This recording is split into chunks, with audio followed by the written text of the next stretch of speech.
Again, the sugya of killing on Shabbos Kodesh, and of course the malacha of Shechita, Shechita, we started yesterday, just to understand a little bit. Again, the idea, of course, is that any type of netilas neshama, any type of taking out and killing a neshama, is an issur on Shabbos Kodesh. That's the Avda told is called a choivel, which is to cause bleeding, which of course it's a very common shaila. Just on a simple manner, let's say for example, Zev, a guy has a splinter, and he wants to take out the splinter, and he knows, obviously depending on the metzias, if it's thick enough or if it's deep enough, by taking out that splinter, that's going to cause bleeding. Are you allowed to do that on Shabbos Kodesh? It may cause pain to have the splinter in, right? Are you allowed, Yaakov, to go and take out the splinter if you know it's going to cause bleeding? Or for example, all different shaylas, taking off a band-aid, scratching a wound, something similar to that. All sorts of shaylas that could be coming in that we'll have to discuss in Legabe Chovel. Now yesterday we discussed in a general manner the issur of killing in a practical form regarding washing lettuce, opening up the faucet, the tap on a sink, if there may be bugs in there, and those sorts of things. And the general halacha is that, of course, a person has to be careful unless it's an issur, unless it's a covered abrius situation where he's got no choice. And shaloi kederach groma, we gave a couple of different, tzirufim over there, just to mention as well.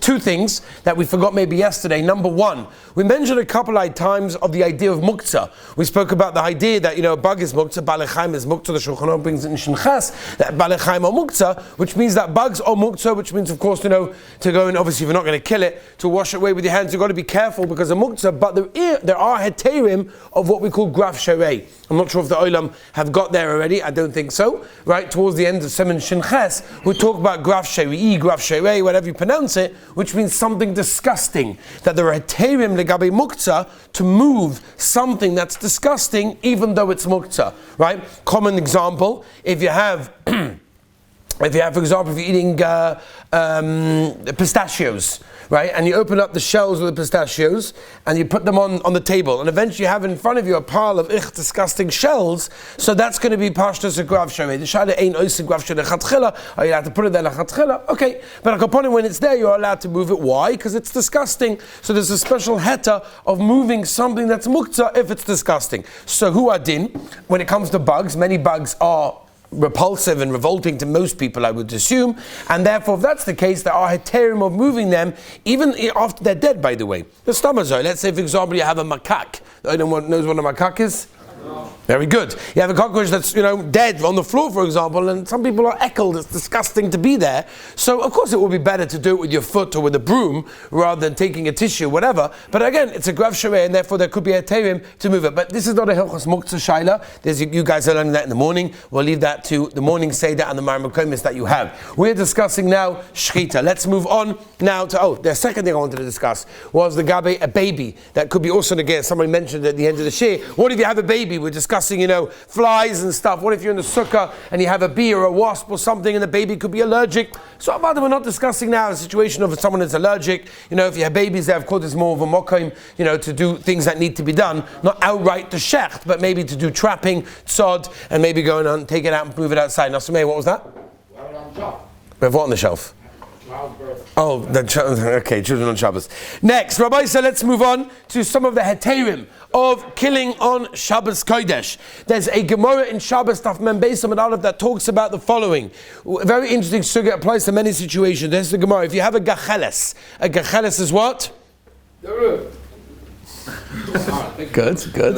Good. Asher what? A coal, very good. Shkoyach. If you have a coal, we're talking about a red hot, boiling hot, dangerous coal that's in the middle of the road, and there are kids hanging around over there. Kids are going to touch it, right?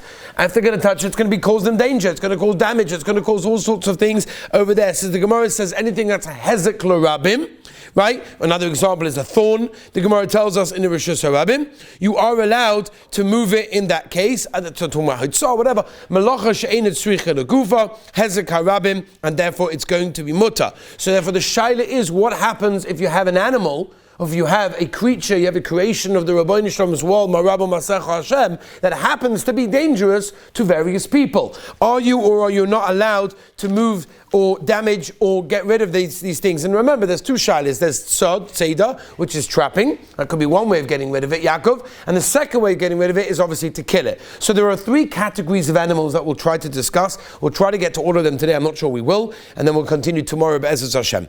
The first category is the category that actually could kill someone, Rachman al-Itzlan. The second category is ones that don't kill but do physical damage. And the third category is more common, which are things that inflict, minor discomfort, minor annoying pain or discomfort on a person. So let's go with number one. Number one, any animal that would kill someone, that has the ability to kill, is, even if it's not doing anything, it's not running after anyone, it's just chilling in the corner over there, but you know that this is an animal that has the ability to kill someone, right? That's pikuach nefesh, and therefore that animal can be killed on Shabbos. Included in that would be a scorpion, a poisonous spider, of course you have to know what it is, a dog with rabies, or a black widow spider, for example, has the same idea. If you know what these things are and you recognize them, you are allowed to step on them and kill them, of course in a safe manner, Zev, on Shabbos Kodesh. By the way, what if you have a suffix if it can kill? Meaning, I don't know if this is the one that can kill.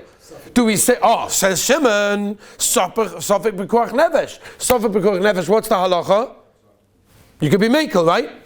The answer is no. Why? Because over here, no. You're right, Sofik B'Koach Nefesh, you're Mekel. But why over here do we not say that? I have a Sofik, what's that, Asha? Oh, very good. Two sveikas. You have Sofik number one if it's going to bite or run after anyone and do that to begin with, and the second Sofik if it's even going to kill anyone. So Memela, according to that, the Aruch HaShulchan brings that down, by the way. The Aruch HaShulchan says, what should you do? Ask a goy. Get a goy to kill it.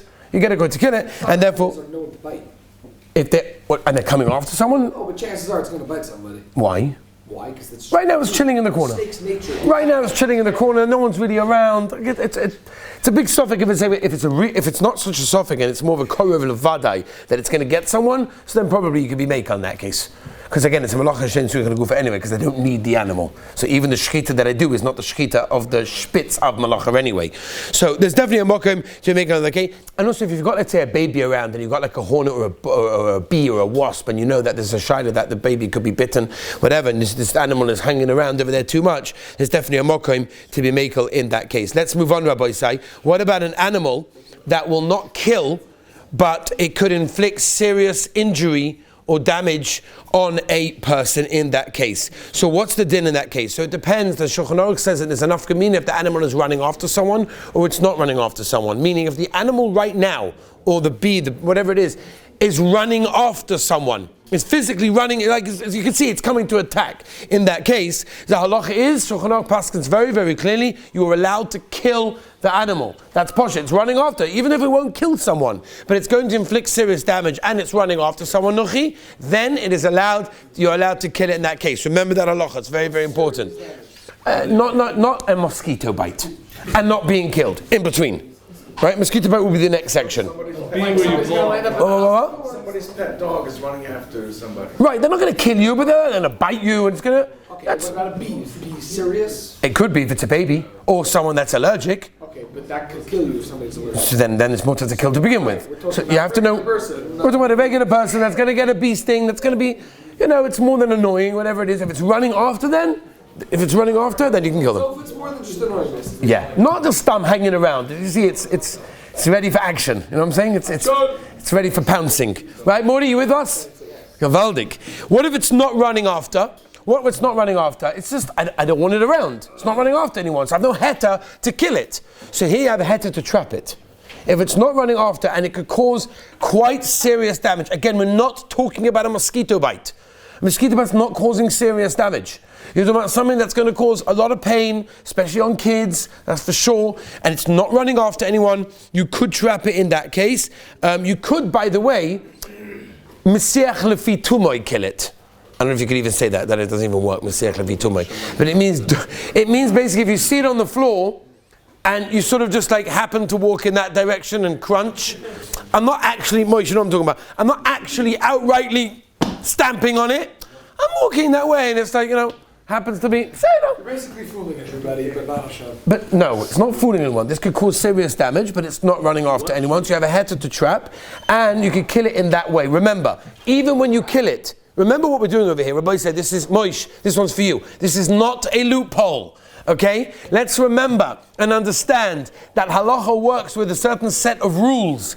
And therefore, to be over the Issa Doraisa of Shabbos, legabe Shechita, I have to need the animal. I don't need the animal over here. It's a malacha. It's not a malacha she'tzricha leguva. It's anyway a malacha she'ein tzricha leguva. It's lo nichalei. It's lo ichbaslei. There's many shalei kederech. Maybe you could say as well. There's many tzirufim that you could say that it wouldn't even be included in the malacha machshavas, which of course we would tell someone, even if that's the case, chas v'shalom, to do it lachatchila. But in a situation where it could cause damage, that's why there's a makom to be making in that case. And of course, the third madrega is an animal, which is probably more negated to mosquitoes and things like that. That if you have a mosquito there, which is going to cause a bit of annoyance, because a mosquito bite is annoying. It's not, again, we're not talking about someone that's allergic, we're not talking about a kid, we're talking about someone who gets a mosquito bite, there's mosquitoes. We are blessed in this building to have many such wonderful creatures in this wonderful building, right? Come on. Well, let's put it this way, when we first moved into the building, it was gefährlich. Like I remember when we first moved in my office and in Suli's office upstairs, we had 2 machines of those blue light things, whatever they are. You couldn't. So can I know? I said the oil, it's gone less, right? It's gone less. Remember, it's gone down. It's gone down a lot. Baruch Hashem. What? Now it's only the dorms. Heat rises. Okay, so it goes all the way up. So Al-Kaponim, that's how you get people in the Beis Medrash. Gavaldik. Al-Kaponim, so that's going to be something that doesn't cause serious pain. It's annoying. Something like that's a mosquito, it's annoying in that case. So, Lemaisa, there's no real heter to kill the animal, even if it's coming after you to bite you. Even if you know this mosquito is coming after you to get your blood out, you have very sweet blood, and it wants to get it out, won't help you, because it's not going to cause major damage in that case. You can ask, by the way, a goy to kill it. You can ask outright. You can ask a goy to kill it, that's not a problem, right? It's a way to kill a mosquito. Ask him, right? So shvus to shvus, b'mokim tzah. Shvus to shvus, you can ask him outright. You don't have to do remez. If the mosquito is currently sucking your blood out, if you flex, it'll die. No, can you do that on If you flex it, will die? Yeah. Is that a true statement? Has that been proven, rabbis? That's very interesting. Right, what do you say? It's true? But you have to have muscles to flex. I don't know. We have no confirmation about that information. It's live on Torah Anytime, so I don't want people to get upset. I don't know if that's true. We have to try it out. Huh? No, you can't trap it either. No, it's not causing major pain. And that's for a kid. Kid will cause major pain, that's something else. That would be okay over there in that case. Rabbi said, let's move on. Okay, so I'll tell you what we'll do. Those are the 3 categories that I wanted to discuss, which are negaya to the killing and trapping. For a baby, of course, we're much more makel. If there's pain, trapping it for sure would be much more makel in that case, especially if it's on the child or it's near the child and you want to get it away from the kid or something like that. There are posting that are even makel, by the way. Ash, I think